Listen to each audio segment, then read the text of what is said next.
General Motors sells more cars in China than it does in the United States. The best electric car in the world right now is made in China. Most of you never heard of it. It's made by the BYD Corporation. Did you ever hear of that? I can tell from your faces, most of you didn't.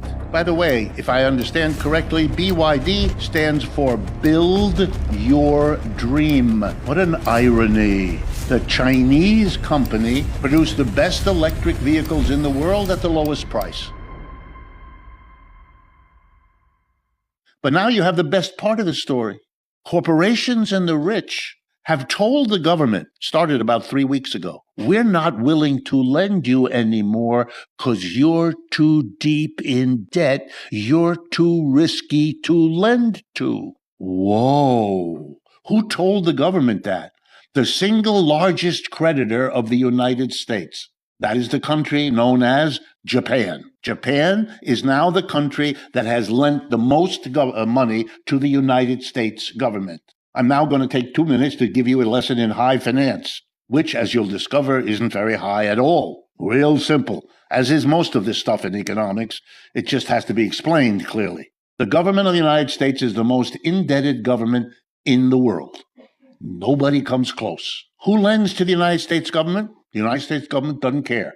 You can be a person, you can be a company, you can be a bank, you can be domestic, you can be foreign. That's why the biggest creditor is Japan. What might surprise you is to learn who is the second biggest creditor, just a little less than Japan. Answer: the People's Republic of China. If you want to understand the relative situation of the United States and China, which I'm going to talk about a little bit later, one of the first things you need to understand is we're the debtor, they're the creditor, and you know which is the better position of those two to be in. Yeah.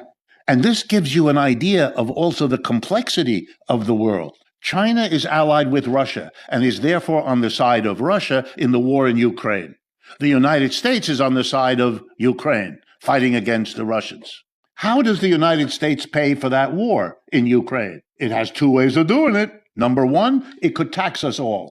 You could get a letter in the mail from Uncle Sam, or in this case, Uncle Don. And Uncle Don would say, I'm fighting the war in Ukraine. It's very, very expensive. So I'll need an extra $4,628 from you this year and probably next year too. Have a nice day. You want to see the war in Ukraine come to a screeching halt? Try that.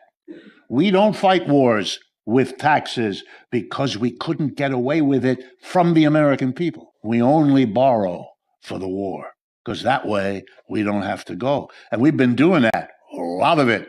We borrowed for Vietnam, we borrowed for Afghanistan, we borrowed for Iraq, we borrowed for the Ukraine. We borrow until the lenders say, no more. And that's what the Japanese have done.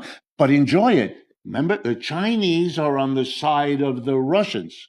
But the Chinese lend to the United States, which uses the money to fight the Russians. Uh-oh, it's getting confusing. You need everybody to wear a jersey to know who's on what team. That's how bad it is. Our debts are now about $35 trillion. Our annual output of goods and services is about 25. We're in debt like this. We're in debt like the worst relative in your family is in debt. The one who has maxed out 11 cards already and is having trouble getting the 12th one. We're in trouble. And Mr.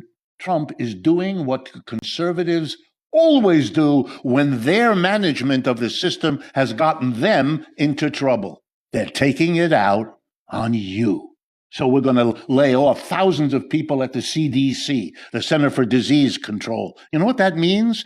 That the next pandemic will be worse because we're not checking people. We're not doing it. Food and Drug Administration. When that milk you drink tastes funny, that's because 11 sheep did something in it that you don't want to hear about.